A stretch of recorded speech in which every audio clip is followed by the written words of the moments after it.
Welcome back, Camden Catholic.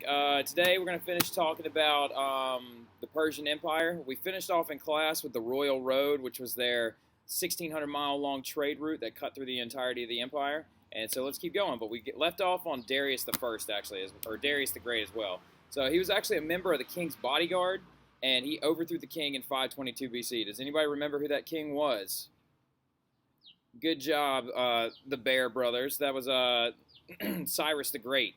So he overthrew him in 522 BC. He took power and created a very, very well-organized government. Now, when we talked about government and consolidation of an empire, what empire was actually the first to centralize their government into a system of nomes using the pharaohs and whatnot? Well, I just gave it away. You're right. It was the Egyptians. So he brought a lot of peace and stability, and he continued that trend of tolerance that the Persians believed in. That's how they were able to get so far in the height of their empire, was because they actually preached the idea that everyone is allowed to keep worshiping their own religions, that everyone should keep all of their customs and traditions, but you must pay tribute to Persia and send them military service when needed. This is actually going to have a really odd impact when we get to Middle Ages Europe, when we talk about the system of feudalism. So he expanded the empire by a total of 500 miles on either side, but he failed to do one important thing. Remember, we talked about in class how Persia was the last standing Eastern empire, and that the Western empires were rising up in Greece. So he really came toe-to-toe, and he caused the split between the East and the West when he failed to conquer Greece. So we're going to really get more in depth into the Persian Wars when we actually study Greece, but we're going to go ahead and skip over that for right now. So this is his son. Everybody believes Xerxes looks like this because of TV and movies and stuff like that, but he actually looks like this. So Xerxes the First is the predecessor and the son of Darius the Great. Now, he's the son of Darius the Great. He brought Persia to its largest it ever got. Now, he actually encompassed parts of India and other certain areas of Afghanistan, closer out to the Palestine area, also on the western coast of the empire. He was best known for his invasion of Greece in the Third Persian War. Xerxes was the guy that went toe-to-toe with the Spartans and King Leonidas and the Spartans at the Battle of Thermopylae, where they actually won in the long run, which the movie doesn't portray it that way. Won in the long run. However, he failed to capture Athens, and he failed to actually complete the entire invasion. When they lost at the Strait of Salamis was the battle that they lost to the Athenians, because they had 200 naval vessels that the Persians weren't even expecting them to have.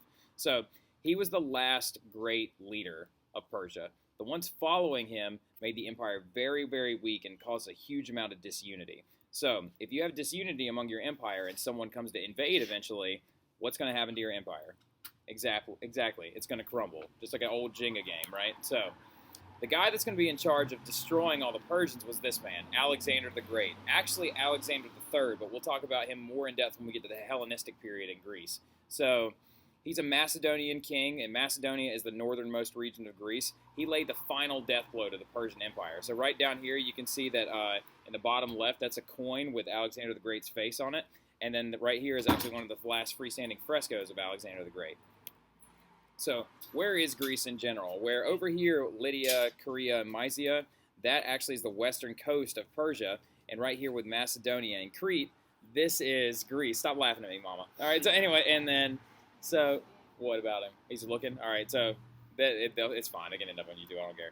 So as you can see, Persia had nowhere else to expand except into Greece. So when they failed to actually conquer the Greece subcontinent and the Balkan states of Europe, they caused a very, very large amount of tension. So, of course, Macedonia is right up here in the northernmost area of Greece. And then in November 333 AD, or wait, 333 BC, Alexander the Great and his trusted general Parmenion defeated the Persian king Darius III on an uneven coastal plain south of Isis. So this is going to be the last death blow to Persia, and their empire is going to fragment and crumble following. So congratulations, you guys are finally through your first unit of Western Civ. So you should probably clap it up at your house or whatever if you want to. So not right now, no. They're going to watch in a minute.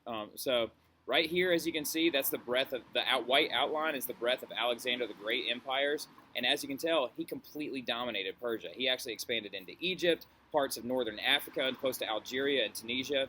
And he created this giant, massive trend of, what's it called when cultures spread through war and trade?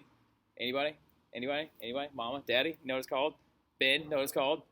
Cross-culturalism. No, it's called cultural diffusion. What are you thinking? All right, so anyway, so really quick, while y'all are sitting right here, I have to introduce y'all to somebody so Breland doesn't think I'm lying anymore. Mama, can you come here?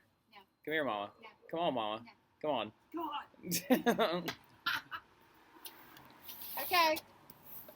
Say something. Say something Southern. Hi, y'all. And then, of course, here's Daddy over here. Look. And then this is the brother-in-law. Well, I'll see y'all tomorrow in class. We'll talk about this a little bit more. But what you really need to do tonight, your main piece of homework, is you need to go home and you need to really start doing some research and deciding that if we were to travel back in time, because you're going to enter into Mr. Terry's time travel agency tomorrow, you're going to have a short assignment where you're going to have to design a brochure convincing people at this travel agency to travel to a certain empire and why it's better than the other ones. So I'll see y'all tomorrow. Have a good evening, Camden Catholic.